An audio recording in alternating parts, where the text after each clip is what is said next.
Budgeting and forecasting are not the same thing. Most business owners I've talked to, they kind of lump them into the same category. When I ask for a budget, normally a business owner will say, we've got these ideas, we've got these thoughts, and we kind of have a loose budget based on what was in our QuickBooks, and it's really more of a wish list. When I ask for then the forecast, I usually get isn't that kind of the same thing as the budget type response? But realistically, they're two different tools with two different objectives. The CFO mindset around budgeting and forecasting and how they work together to drive better decisions can change how you think about your financials and how you modify your planning process for your business. So the key differences between a budget and a forecast are that a budget is a static plan for your revenue and your expenses over a set period, which is typically an annual planning cycle. You can also budget for the quarter and get a little bit smaller increments in there, but let's think about it through an annual planning cycle. The budget acts as the financial roadmap. It's what you expect to happen throughout the year without knowing for certain what's actually going to unfold. So you're setting that path in front of you. You're orienting your GPS towards what direction you want to go. So it's really good for goal setting. It's really good for cost control. It's really good to assist with financial discipline to understand relationships between your anticipated spend and the expected revenue that is generated from that spend. Now, a forecast, on the other hand, is a dynamic, rolling projection that will update based on real-time performance. So if you oriented your GPS towards a certain location, and then along the route you encounter traffic or an accident or some sort of diversion to your path, the forecast is what's helping you to navigate around that obstacle in order to continue marching towards your goals.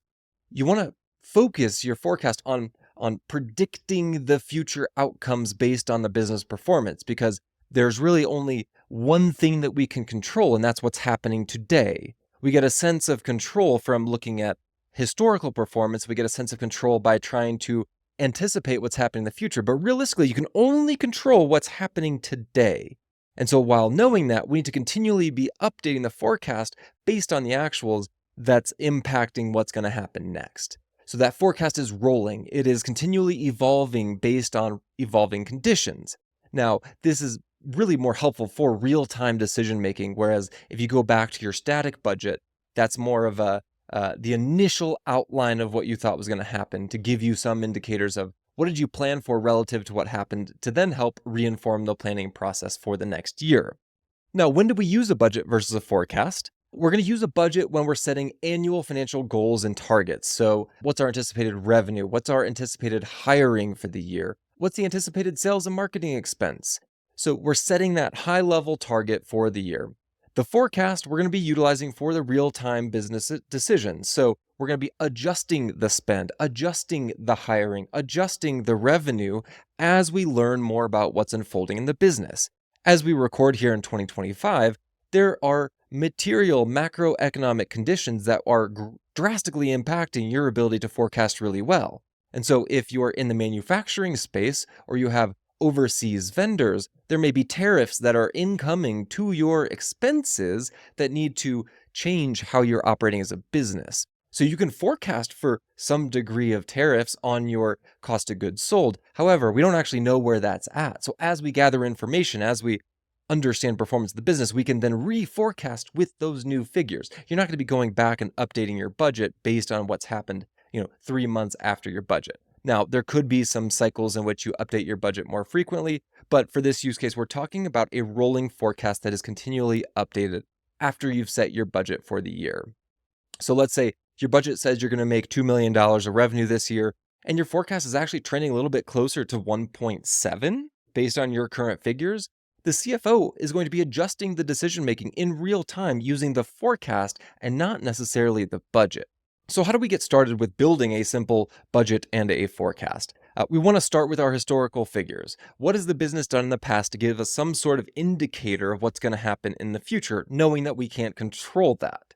And so we're going to start our budgeting process based on expected revenue, based on the fixed costs that you know that you will be incurring regardless of what happens. And then what are the growth goals on top of that? If you can create relationships between your variable costs and your expected revenue, i.e., sales and marketing, we anticipate being about 8% of expected revenue. Thus, once we get an expected revenue number, we can then calculate an 8% of that figure for our anticipated sales and marketing spend. If you start to create relationships like that, it becomes a little bit easier to budget out what your costs look like. Now, as we look at the forecasting side, you can use the budget as a baseline for your rolling projections. However, based on the calculations that you have in the budget, they should be continually updating on a month-by-month basis based on the actuals that were incurred in that given month. So then what we want to do is we want to compare the actual results on a month-to-month basis against what was budgeted and then against what was forecasted on a regular basis. So we have 3 lines, the actual, the budgeted, and then the forecasted, to help us understand, again, how do we interpret the initial assumptions that we had in the budget, what's actually happening, and then how do we modify that for the future. Those 3 inputs will give you a really good perspective on how to start doing that. Now, you can just simply start by exporting your QuickBooks P&L, and that gives you all your chart of accounts, a month-to-month look of what's happening. You can expand those columns to share more months and to start updating those in Google Sheets and Excel and just start really simply creating calculations based on what happened. There are a lot of simple FP&A tools that can help with those things like Fathom or Reach or Mosaic. There's a number of options out there. Now, some of those do require a learning curve, and just navigating Excel and Google Sheets does require a learning curve, but you can really start to put pen to paper to understand how do we get started here. So one thing that we often see that is very challenging in these rhythms is that most folks will treat a budget as a set it and forget it document. They'll set a budget in Q4 for the following year, and then it just goes completely out of the window once mid-January rolls around. The other thing is that we see a forecast in place, but it's actually not updated with real data. And so if you have an Excel-based forecast and you're not actually updating that with actuals, it's going to be really difficult to stay up to date on what's happening in your business and what decisions you should be making relative to what you expect in the future. A lot of tools out there can allow you to easily port in actual data to forecast upon that. The last thing that we fail to see is scenario planning in the forecasting rhythm. So what does the best case look like? What does the worst case look like? And then what does the base case look like? If you don't have scenarios, that's okay. It's not the V1 of a forecast that we're looking for here.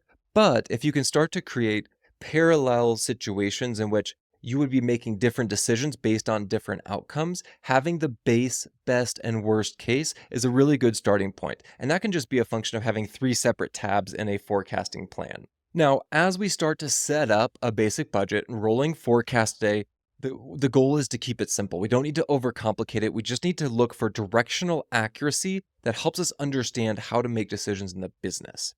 If we can start to get into a rhythm of reviewing that on a monthly basis and adjusting the forecast on a regular basis, let's start with quarterly, we're doing pretty good.